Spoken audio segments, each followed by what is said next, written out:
So we are going to keep pressing along on our study of this global tapestry unit of the AP World Modern Curriculum with state building in the Americas. What we want to focus on here with regard to state building in the Americas is just the sheer variety of different types of states and different governmental systems that we're going to see throughout the Americas, North and South America. So we've got a lot of different things going on. You don't have any one like massive centralized state that is controlling much of North America or South America or Central America. We've got a lot of different states over time. States are going to adapt to their environment and obviously for living situations and the goods that they are going to trade over short and longer distances.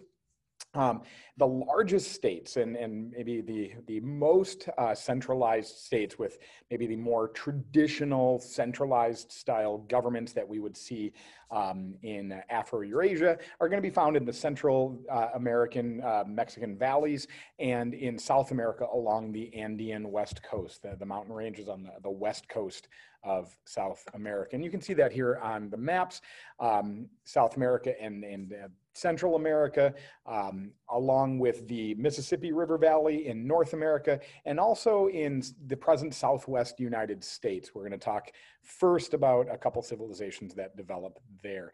So in what is today the United States, the Mississippian culture is going to form. This is a large-scale North American civilization, rose during the 8th century, the 700s, many different cities and city-states that will form, known for their mound building, these massive earthen structures like you see above me in the civilization of Cahokia. They created hierarchical societies, so very similar that we would see in other parts of the world, with priests and nobles at the top, and then moving on down to artisans and laborers down below. This society was also matrilineal, and I do want you to be familiar with that word. We talk a lot about patriarchies and male-dominated societies, which most of these agricultural societies are in the world, but in some places, women do have a higher position in the social structure. And in some of these places, we see that they are matrilineal, which means the family lines can be traced through the mother. We see this in Jewish culture. We see this in here in the Americas. We see this in some African civilizations. In the Southwest present-day United States, we have civilizations like Chaco and Mesa Verde. They are most known for the adaptations that they have to make to their their environment, in particular the drier environment they live in, a lack of forests and trees with which to get building materials. And so we see, for example, cave dwellings like you see below here. In Central America, along the Yucatan Peninsula of Mexico, if you've ever been to Cancun, you might have taken some side excursion to go check out some Mayan ruins. The Mayan city-states, and I want you to use that phrase with the Mayan Empire, much like you would have talked about last year with the Greek world, city-states within the Greek world. The idea of a city-state is where each individual city and its surrounding area has its own government and own system of rule. And then other cities distantly, they might trade with them. Sometimes there might be conflict with them, but they've got their own system of rule. So everyone's kind of doing their own thing. There are uniting factors here of language and religion and certainly trade. But when it comes to governments ruling, they are all independent. So this is more of a decentralized society. We've been using that language a lot. The Mayans have a lot of important developments, like a concept of a mathematical zero, a writing system, more pictographic writing system, rubber production from rubber trees in Central America, an accurate calendar that you can see above, although not as accurate in predicting the end of the world as we thankfully saw in 2012. The Aztec, a little bit after the Mayan civilizations. This is roughly 13th to 16th century in the central Mexican valleys, based on the city of Tenochtitlan on Lake Texcoco, kind of right in the middle of Mexico. It was a massive city, over 200,000 people at the height of this city, which would have been bigger than London at the time and Paris at the time. A lot of tremendous developments elements in this civilization, like aqueducts. I remember last year probably talking about the Roman aqueducts. The Aztec obviously needed to move water from one place to another as well, and they would build their own versions of aqueducts. And chinampas. The Aztec had a very unique issue, is that their capital was built on a lake, and they had a lot of water with which to have for their plants. They just didn't have enough land. And so the idea of chinampas that you see pictured next to me here, where the Aztec farmers would kind of dredge up the soil from the bottom of the lake to build it up to crest above the surface level of the water to actually create new land on the lake, basically mini islands on the lake, in order to have more farming land. And that was an important development that allowed them to feed those 200,000 people within their civilization. Now, the Aztec didn't have a goal to build the biggest empire that they could possibly build. The Aztec focused on creating tributary relationships with neighboring states. The Aztec obviously were very powerful and were able to exact this tribute. So know that word tribute. We're going to see that in many parts of the world where you are strong and you can pull out of your neighbors resources, riches, or in this case for the Aztec, pull out victims for human sacrifice, which was supremely important for the Aztec Empire and its continued existence in their religious belief system. So human sacrifice and using these tributary offerings from neighboring states was used as a religious ritual and as a method of state control. In the Aztec belief system, it was believed that these sacrifices needed to be made for the sun to keep going, coming up every morning.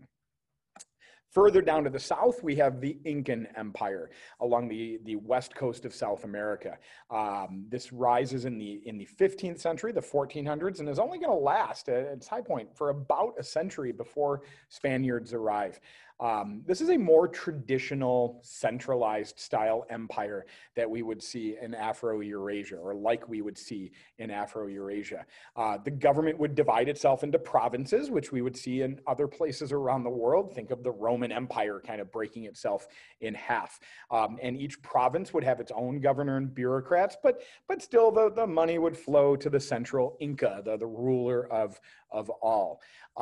This empire grows massive in part due to the process of, or the practice of, what is known as split inheritance, where every new ruler had to go out and get his own land that he had to conquer and bring into the empire for himself, while the land of his father, the land his father conquered, would kind of stay with the rest of the family there. And so every new emperor had to go out and build this empire further, and that's why we see such tremendous growth of the Incan Empire.